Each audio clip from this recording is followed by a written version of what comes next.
আমন্ত্রণ নিউজ 24 সন্ধ্যার সংবাদে আপনাদের সঙ্গে আছি আমি সালেজা চৌধুরী এবং আমি ফারনাজ জুই। কোনো অবস্থাতেই দলের অভ্যন্তরে বিতর্কিতদের আশ্রয় প্রশ্রয় দেয়া চলবে না, এমন কঠোর নির্দেশ দিয়েছেন প্রধানমন্ত্রী আওয়ামী লীগ সভাপতি শেখ হাসিনা।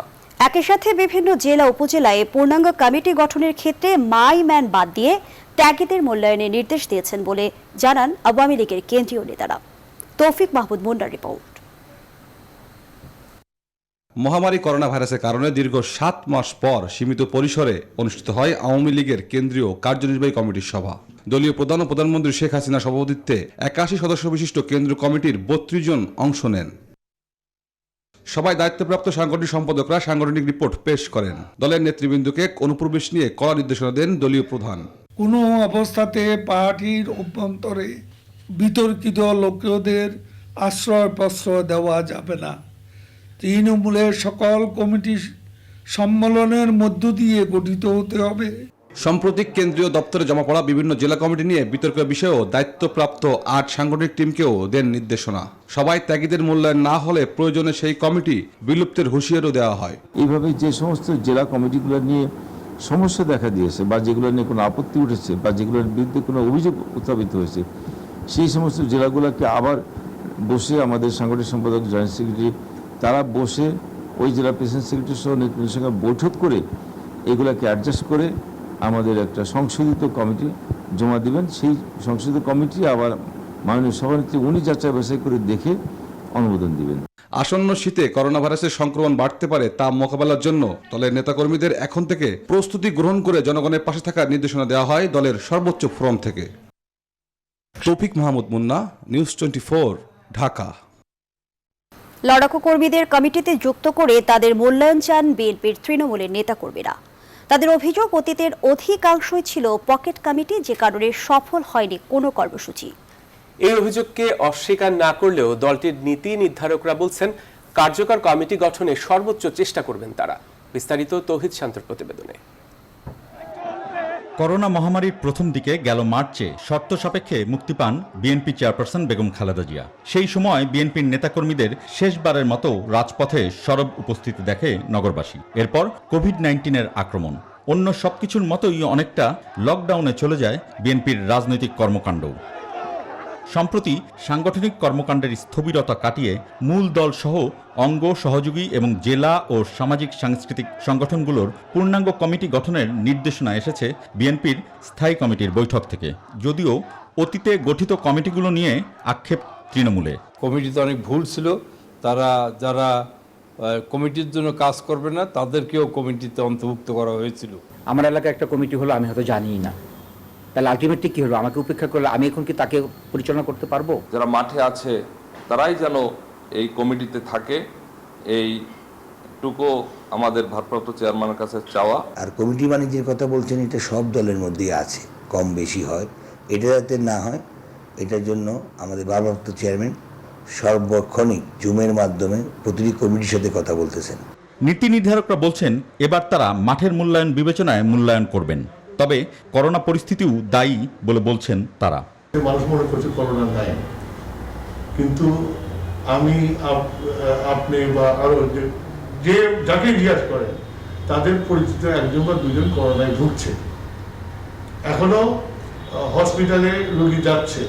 ত্যাগী কর্মী এবং যাদের যথাযথ অবদান আছে, যাদের ব্যাকগ্রাউন্ড পার্টির জন্য ভালো, তাদেরকেই দেওয়া হচ্ছে। স্বভাবতই অনেক নিবেদিত প্রাণ আমাদের নেতা, তারা যেহেতু একজনের জন্য সিদ্ধান্ত দিতে হয়, অনেকে বঞ্চিত হয়। বাট একটা সমস্যা যেটা আমি বুঝি, যথাযথ নির্বাচনের মাধ্যমে না হওয়াতে সবাই সবকিছু এখন ক্লেম করতেছে। যদিও কবে নাগাদ সব কমিটি পূর্ণাঙ্গ হবে আর কবে নাগাদই বা বিএনপি কর্মসূচি ভিত্তিক রাজনীতিতে ফিরবে, এ নিয়ে এখনো ঢের সন্দেহ রয়েছে অনেক নেতাকর্মীর মাঝেই। তৌহিদ শান্ত, নিউজ 24, ঢাকা। বিদ্রোহী অংশের ডাকা 26 ডিসেম্বরের কাউন্সিলে কামাল হোসেন যোগ না দিলে গণফোরামে বিকল্প নেতৃত্ব নির্বাচন করা হবে, এই হুঁশিয়ারি দিয়েছেন বিদ্রোহী অংশের নেতা সাবেক সাধারণ সম্পাদক মোস্তফা মহসিন মন্টু। দলটির সাধারণ সম্পাদক রেজা কিবরিয়া বলছেন, তিনি এবং সভাপতি কামাল হোসেন ছাড়া এ ধরনের সভা, কাউন্সিল বা কোনো কর্মসূচি ডাকার এখতিয়ার নেই কারো।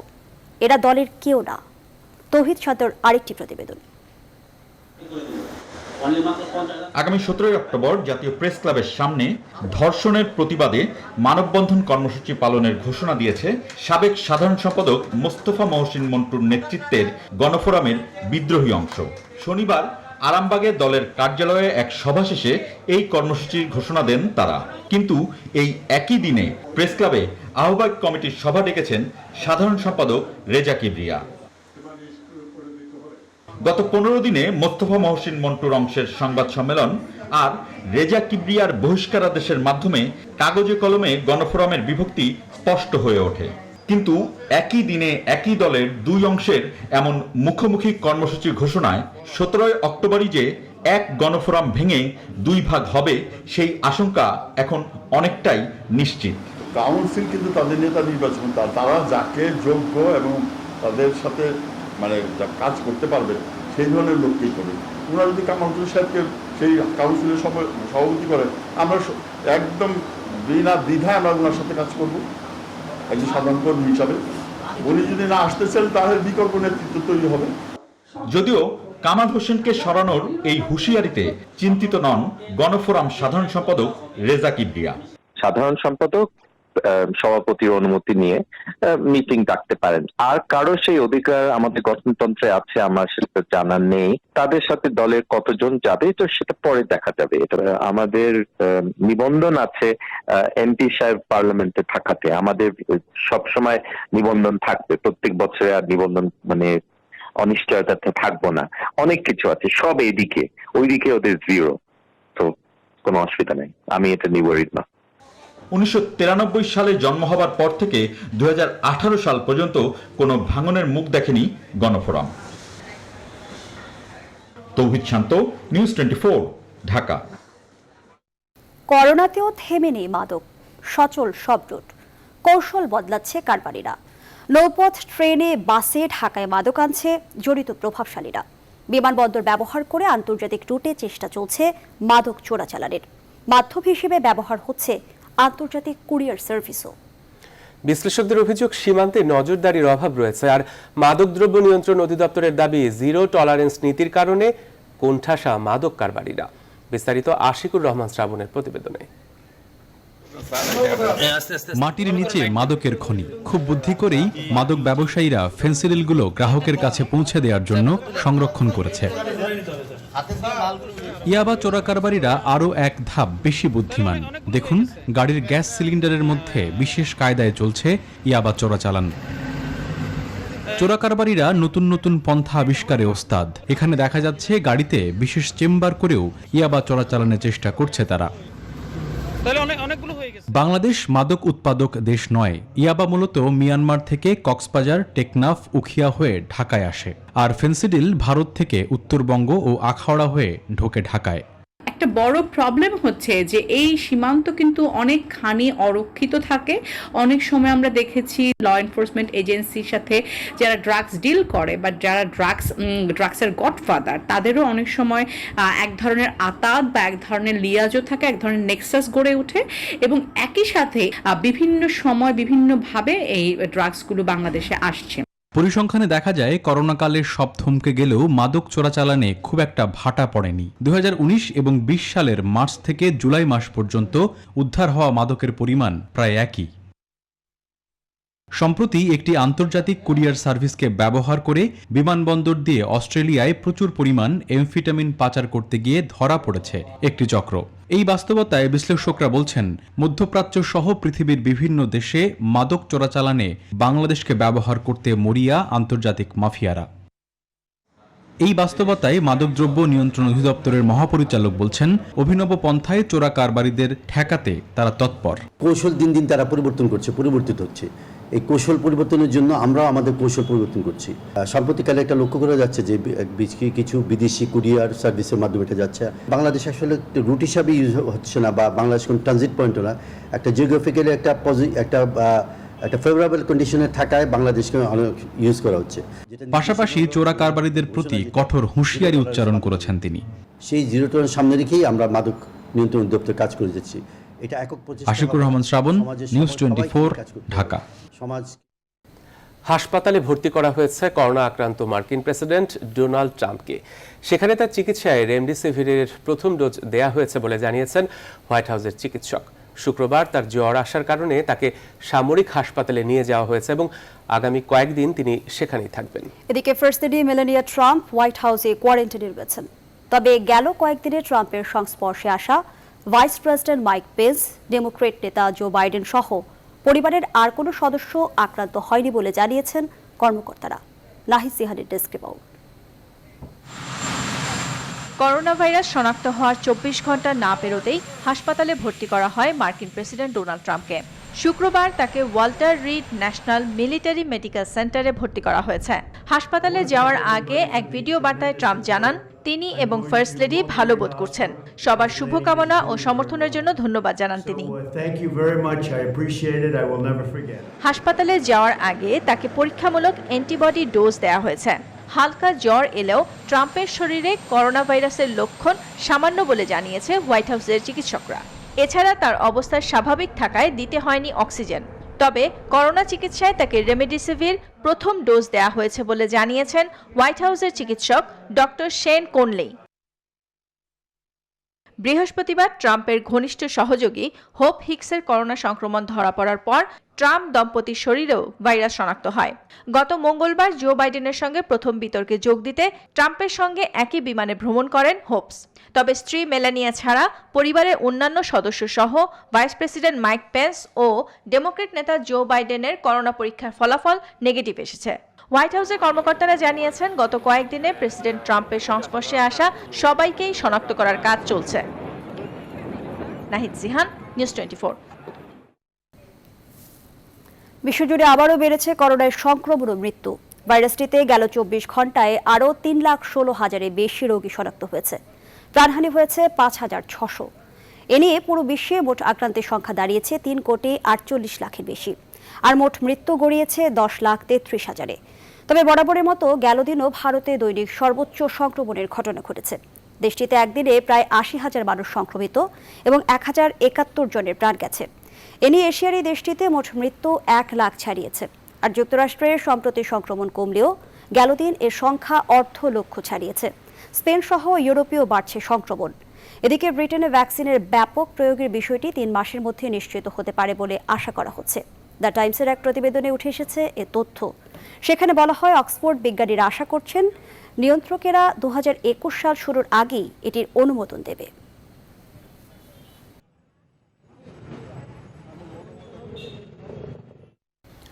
প্রধানমন্ত্রী শেখ হাসিনা বলেছেন করোনা দুর্যোগে অন্যান্য রাজনৈতিক দল আওয়ামী লীগের সমালোচনা করেছে, কিন্তু মানুষের জন্য কিছুই করেনি। অন্যদিকে আওয়ামী লীগের নেতাকর্মীরা জীবনের ঝুঁকি নিয়ে মানুষের পাশে দাঁড়িয়েছে। দলের কার্যনির্বাহী কমিটির সভায় একথা বলেন তিনি। এ সময় আওয়ামী লীগ সভাপতি বলেন দল এবং প্রশাসনের সম্মিলিত প্রচেষ্টায় দেশে করোনা পরিস্থিতি নিয়ন্ত্রণে আছে। শালি জয় রিপোর্ট। রীতি অনুযায়ী প্রতি 2 থেকে 3 মাস অন্তর দলের নীতি নির্ধারণী ফোরাম কার্যনির্বাহী কমিটির বৈঠক করে আওয়ামী লীগ। কিন্তু বৈশ্বিক মহামারী করোনার প্রেক্ষাপটে এবার এই বৈঠক হলো প্রায় 7 মাস পর। দলীয় সভাপতির বাসভবন গণভবনে অনুষ্ঠিত এই বৈঠকে স্বাস্থ্যবিধি মেনে উপস্থিত ছিলেন কেন্দ্রীয় কমিটির সীমিত সংখ্যক সদস্য। বৈঠকে দলের সাম্প্রতিক কর্মকাণ্ড পর্যালোচনা হয়। একই সঙ্গে বিভিন্ন জেলার পূর্ণাঙ্গ কমিটি গঠন, উপকমিটি চূড়ান্ত করা এবং দলের ভবিষ্যৎ কর্মসূচি নির্ধারণ নিয়েও আলোচনা হয়। মানুষের পাশে দাঁড়িয়েছে বলেই শুরুতে দলীয় সভাপতির বক্তব্যে প্রাধান্য পায় করোনা প্রসঙ্গ। বলেন মহামারী মোকাবেলায় দলীয় প্রধানের নির্দেশনা অনুযায়ী মাঠে ছিল আওয়ামী লীগ ও সহযোগী সংগঠনের নেতাকর্মীরা। আজকে যে কারণে আমার প্রায় 522 জন নেতাকর্মী সব মৃত্যুবরণ করেছে। এই যে এত বড় স্যাক্রিফাইস আর কোনো দল তো করেনি।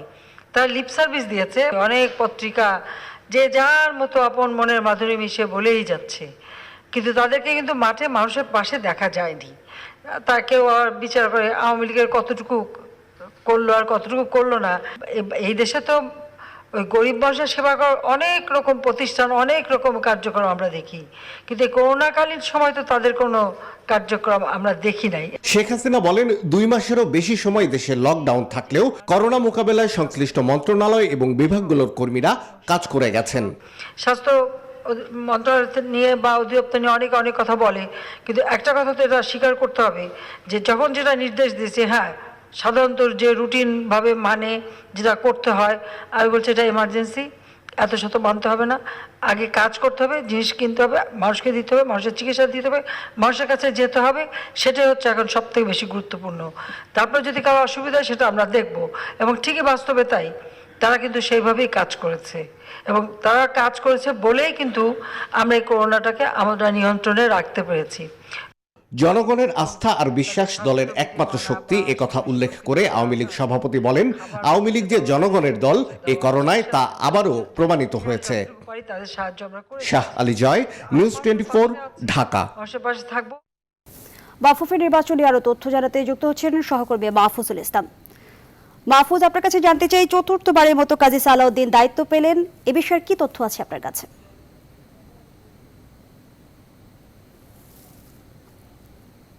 ধন্যবাদ। এই মুহূর্তে আমি সোনারগাঁও হোটেলে ভোট গণনা আমরা যতটুকু জানতে পেরেছি শেষ হয়েছে, কিন্তু আনুষ্ঠানিকভাবে কিন্তু নির্বাচন কমিশনার এখন পর্যন্ত কোনো ব্রিফিং করেনি। আনুষ্ঠানিকভাবে ব্রিফিং না করার ফলে কিন্তু হচ্ছে গিয়ে এখন পর্যন্ত সবাই কেউই বলতে পারছে না যে হচ্ছে গিয়ে কাজী সালাউদ্দিন নির্বাচিত হয়েছেন। তবে আনুষ্ঠানিক এটি এক প্রকার নিশ্চিত যে হচ্ছে গিয়ে আনুষ্ঠানিক ঘোষণার কিছুক্ষণের মধ্যেই করা হবে যে হচ্ছে গিয়ে কাজী সালাউদ্দিনই হতে যাচ্ছেন চতুর্থবারের মতো হচ্ছে গিয়ে বাফুফের সভাপতি। এটি এক প্রকার বলা যায়, কিন্তু এখন পর্যন্ত নির্বাচন কমিশনার আনুষ্ঠানিকভাবে কিছু জানায়নি। এদিকে নির্বাচনের ভোট গণনার যেই প্রক্রিয়াটি সেটি কিন্তু সভাপতি এবং সিনিয়র সহ সভাপতি এই দুটি পদের ভোট গণনা প্রথমে হবে, এবং হচ্ছে তারপরে সহ সভাপতি পদ এবং হচ্ছে সদস্য পদের ভোট গণনাগুলো হবে। আমরা দেখতে পাচ্ছেন অনেক জটলা, এবং কিছু এখানে কিন্তু হচ্ছে গিয়ে ভোট গণনার পর যে ফলাফল প্রকাশ, সে ফলাফল প্রকাশের একটি অস্থায়ী মঞ্চ তৈরি করা হচ্ছে, যেখানে নির্বাচন কমিশনার সেই ঘোষণাটি দিবেন। তা এখন পর্যন্ত যতটুকু জানা যাচ্ছে যে কাজী সালাউদ্দিনই হতে যাচ্ছেন বাফুফের চতুর্থবারের মতো সভাপতি, কিন্তু আনুষ্ঠানিকভাবে নির্বাচন কমিশনার যখন ঘোষণা দিবেন তখনই আমরা আনুষ্ঠানিকভাবে আসলে বলতে পারবো।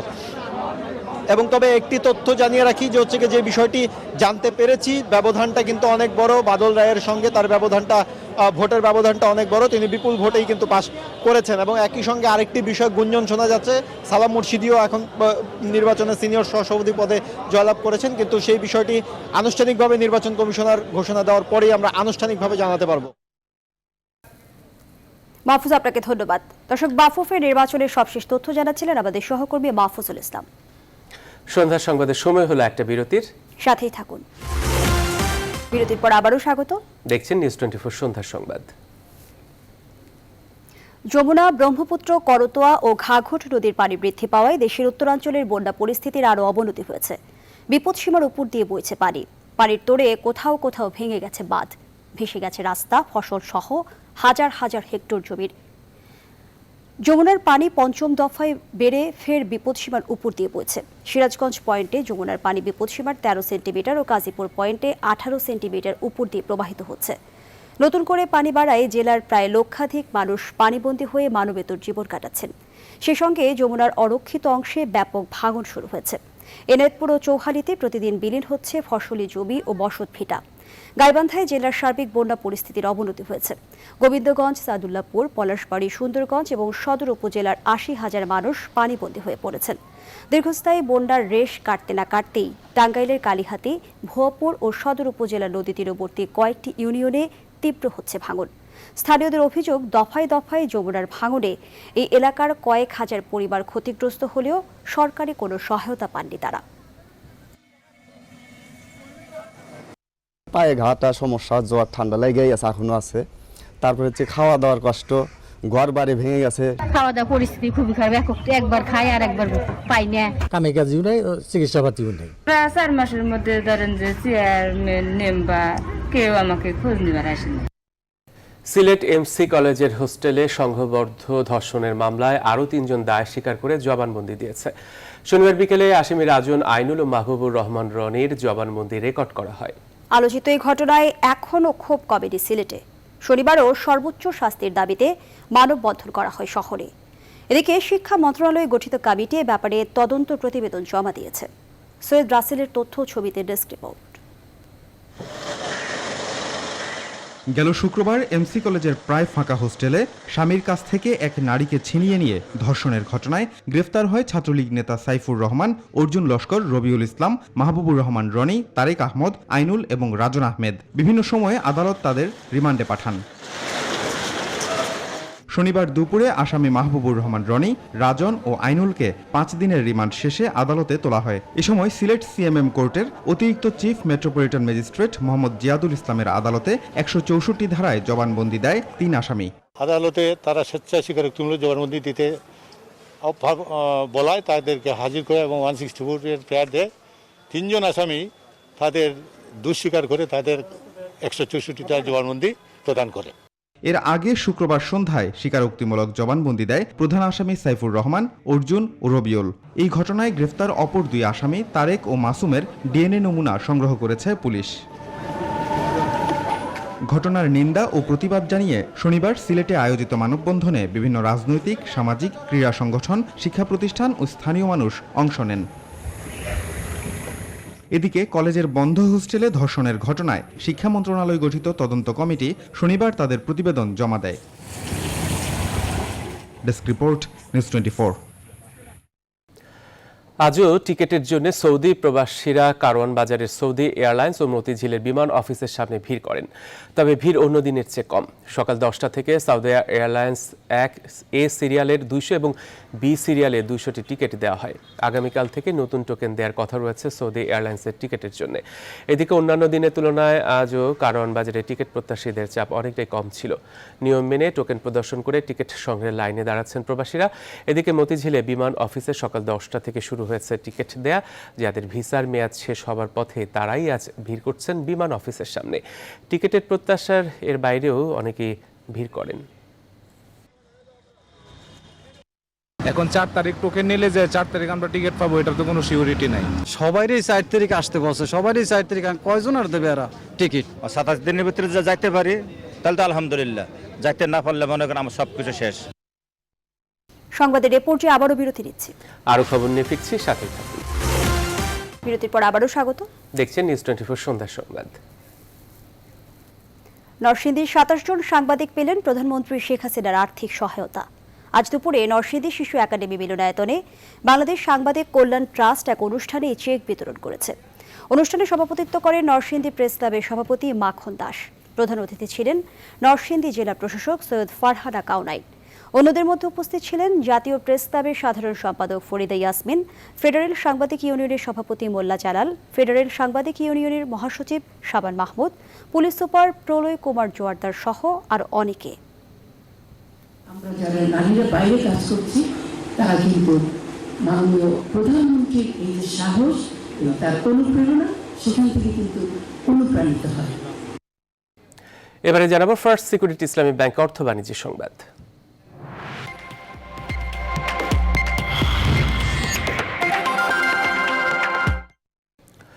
বাপেক্সকে আন্তর্জাতিক মানের কোম্পানি হিসেবে গড়ে তুলতে ঢেলে সাজানোর পরামর্শ দিয়েছেন বিশেষজ্ঞরা। তাদের মতে বর্তমান বোর্ডের ভালো করার সক্ষমতা নেই, তাই পুরো প্রতিষ্ঠানটিকে নতুন করে সাজাতে হবে। শনিবার অনলাইনে এনার্জি অ্যান্ড পাওয়ার পত্রিকা আয়োজিত এক অনুষ্ঠানে এমন মত দেন জ্বালানি বিশেষজ্ঞরা।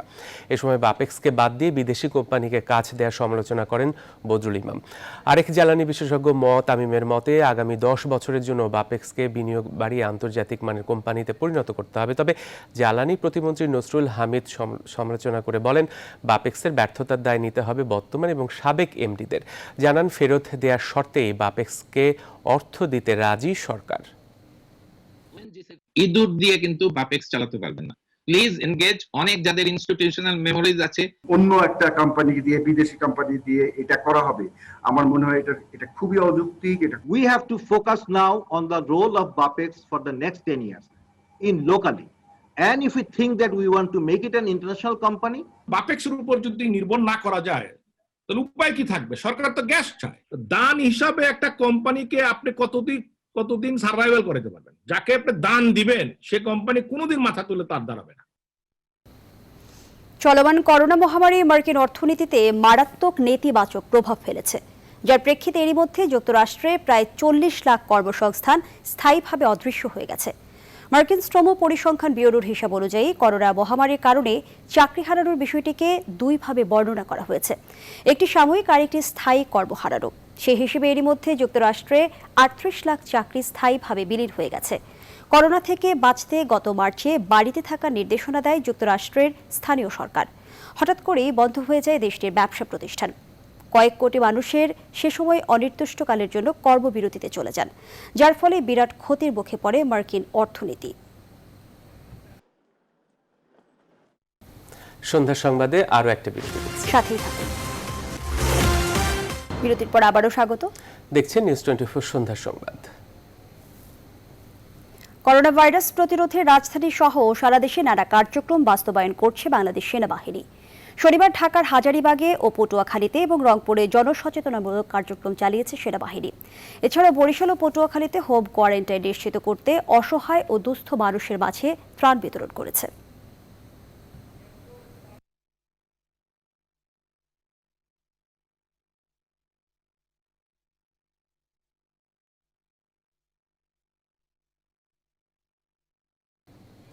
এবার আন্তর্জাতিক প্রসঙ্গ। প্রেসিডেন্ট ট্রাম্পের করোনা সংক্রমিত হওয়ার মধ্য দিয়ে মহামারীকে আরও গুরুত্ব দেওয়ার প্রয়োজনীয়তা প্রতিফলিত হয়েছে বলে মন্তব্য করেছেন জো বাইডেন। শুক্রবার মিশিগানে অনুষ্ঠিত এক নির্বাচনী প্রচারণায় এই মন্তব্য করেন তিনি। বলেন, এটা রাজনীতির বিষয় নয়, সবার জন্যই এটা জোরালো সতর্কবার্তা। এ সময় সবাইকে ভাইরাসটির ভয়াবহতাকে গুরুত্ব দিয়ে মাস্ক পরার আহ্বান জানান ডেমোক্রেটিক দলের এই প্রেসিডেন্ট প্রার্থী। বলেন, কোভিড-19 কোনো শ্রেণীভেদ মানে না। মিশিগানের এই ক্যাম্পেইনেই করোনায় আক্রান্ত ট্রাম্প ও তার স্ত্রী মেলানিয়ার দ্রুত আরোগ্য কামনাও করেন বাইডেন।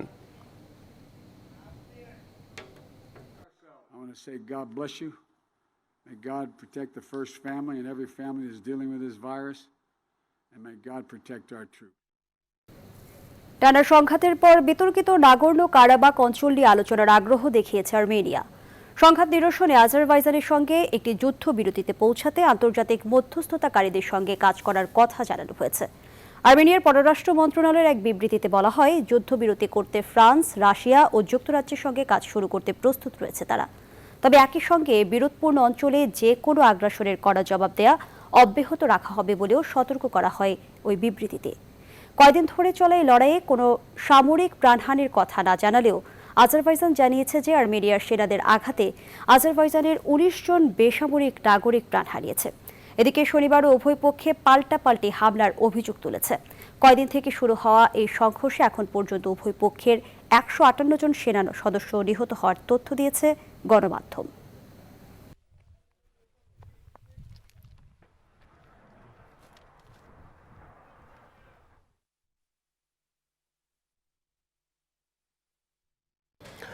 1996 সালে দায়েরকৃত বঙ্গবন্ধু হত্যা মামলার সাক্ষ্য গুরুত্বপূর্ণ তথ্য উপাত্তকে ভিত্তি করে নির্মিত হচ্ছে চলচ্চিত্র 570।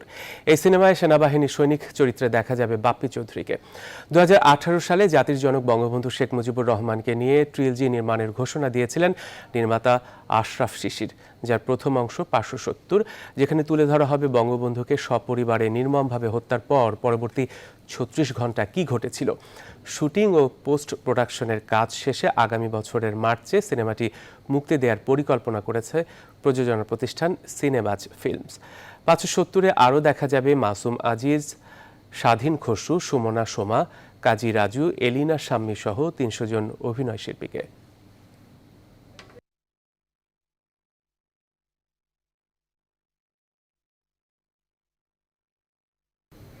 এর সাথে সন্ধ্যার সংবাদের শেষ ভাগে আমরা তার আগে শিরোনামগুলো জানিয়ে দিচ্ছি আরও একবার।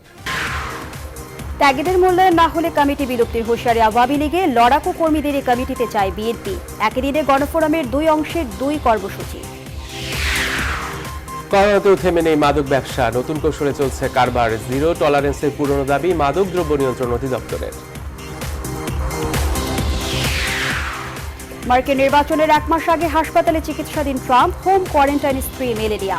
লাখ ছাড়ালো ভারতে করোনায় মৃতের সংখ্যা।